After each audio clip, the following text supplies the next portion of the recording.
Hi there, my name is Lucy from Japan and welcome to my channel.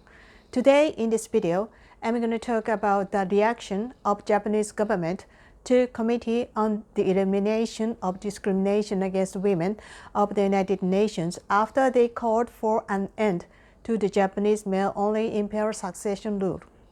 And I will call this committee as Seidao from now on. I will present an article on this subject to show you what steps the Japanese government has taken in response to Seidao's recommendation on Japan's rule for succession to the throne. Here is a quote from the article. This is an Associated Press article dated January 30, 2025. Japan to halt funding for United Nations Women's Rights Panel over call to end male-only imperial succession. Japan on Wednesday said it will freeze voluntary funding for a United Nations Women's Rights Panel that called for an end to the country's male-only imperial succession rule. The unusual step came in response to a report published in October by the Committee on the Elimination of Discrimination Against Women, or Seidao, urging Japan to revise the male-only succession rule under the Imperial House Law to allow a female emperor. The 1947 law, which largely preserved conservative pre-war family values, only allows male to succeed the throne and forces female loyal members who marry commoners to lose their loyal status. Japan on Monday informed the Seidao that it will be excluded from a list of recipients of the country's annual voluntary contributions, Foreign Ministry spokesperson Toshihiro Kitamura said. The government sought the United Nations Office of the High Commissioner for Human Rights, which managed Seidao not to use Japanese contribution for its activities. Japan will also suspend a visit to Japan by committee members planned by the end of March, Kitamura said.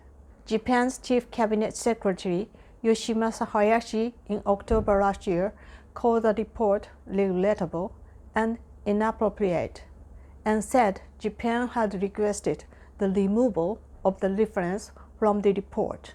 On Wednesday, Kitamura reiterated Japan's position that the qualification of the imperial succession is not part of the basic rights, and the male-only succession under the Imperial House Law does not violate the basic rights of women, and that it is not subject to discrimination against women.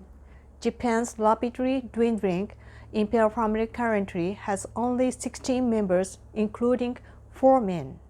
The youngest male members of the imperial family, Prince Hisahito, is currently the last heir apparent, raising a concern for the system. Still, the conservative government is looking for a way to keep the succession stable without relying on women, such as allowing the family to adopt new male members from former noble families that lost their status after World War II. The article citation ends here. Many Japanese netizens commented on this article, and many of the comments seem to be angry at the United Nations for interfering in Japan's internal affairs regarding its national identity and long-lasting Japanese tradition, or praising the Japanese Ministry of Foreign Affairs for its tough response, such as that the United Nations does not have the authority to give opinions on Japan's imperial succession rule. There are also many expressions of looking down on the United Nations as an organization. Another opinion was that the issue of the succession to the Japanese throne should be discussed within Japan as soon as possible, independently for the Seidao's recommendation, and I think this opinion makes sense to me too. And in my opinion, I felt that taking such strong and emotional measures in response to the Seidao's recommendation is a very good example of how far behind other developed countries are in gender equality in Japan. And I think that this is probably due to the fact that the Seidao committee members are all women, and I wonder if the Japanese government would have been so emotional and tough if the SEDA committee members had been all white men. A strong attitude toward women and looking down on attitude toward women are one of the typical behaviors of the senior Japanese politicians.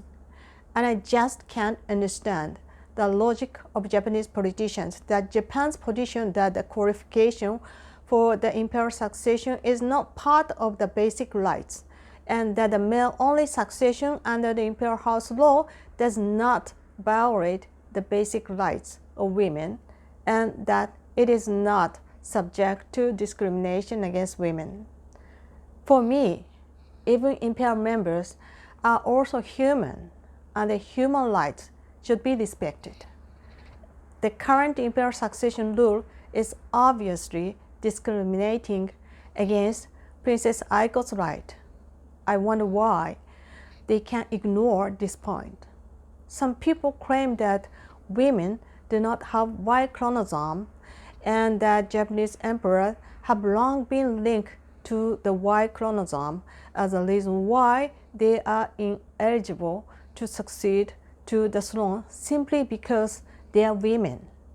But no one would have known about the existence of the Y chromosome more than 2,000 years ago.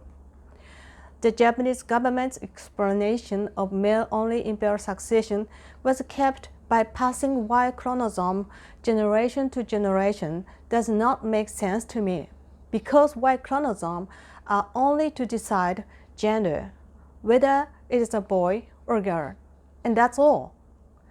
And it sounds like an excuse that the Japanese government wants to stay with the male-only succession rule, and they never want to open the door for a female to be the emperor. We, Japanese women, are not even given a chance for various reasons just because we are women. This is a reality that women face in Japanese society. Those who oppose Princess Aiko becoming the emperor are depriving women of opportunities while pretending to sympathize with them, saying that the emperor's rituals are too hard work for women and that they feel sorry for women who have to perform them. But you will never know if you can or cannot do it unless you give it a chance and give it a try. On the other hand, I wonder if Prince Akishino, who would take over the throne at an advanced age, can handle the heavy workload of an emperor. Another point that complicates the issue of succession to the imperial throne is that Princess Aiko, only daughter of Emperor Naruhito and Empress Masako, who currently have no claim to the throne, are very popular with the public, while Prince Akishino, the first in line to the throne, and Prince Hisahito, the second, have a very poor reputation. According to the current imperial succession rules, Princess Aiko will lose her imperial status once she marries, and Prince Akishino, who is disliked by the people, will become the next emperor. Some people criticize the Japanese government for throwing away precious diamonds and picking up stone. If the Japanese government had insisted on a male line of succession is a must, it would have had to raise Prince Akishino and Prince Hisahito to be suitable for the future emperors. However, they are abusing the privileges of the imperial family, lavishly spending the taxpayers' money, and have nothing but their own personal interest at heart. Furthermore, even more hated by the people than Prince Akishino is his wife, Princess Kiko. Therefore, if Prince Akishino took over the imperial throne, the imperial family would lose the respect from Japanese people and the imperial household would collapse. So if the Japanese government truly values the existence of the imperial family as the center of Japan, they would listen to the voices of the Japanese people and have a serious discussion domestically. But the government always holds discussions in closed places with a limited number of members, and this matter has been suspended for over 20 years. 20 years ago, before Prince Hisahito was born, the Japanese government almost decided to allow a female emperor. However, when Princess Kiko, who is disliked by the public, leaked her pregnancy to the media just only 6 weeks of pregnancy, the discussion was suspended ever since, and the rule of male-only succession continued as is. I would like the Japanese government to properly discuss the issue of the succession to the emperor's throne within Japan, not because of the CEDAW recommendation, but because it is a very important discussion that will determine who will be the next head of state for Japan. Japan has had at least 8 female emperors in the past.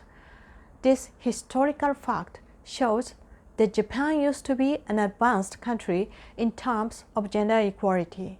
In the past, the condition for a female emperor was that her father had to be of the emperor's bloodline, the so-called male lineage.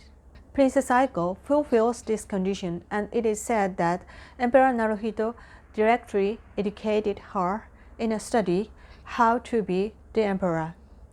I believe that Japan should simply return to its former tradition and officially approve Princess Aiko as the crown prince. That's all I'd like to say today. Thank you for watching, and don't forget to like the video. And I'll be so happy if you can leave me a comment and subscribe to my channel. Thank you. Have a lovely day. Bye-bye.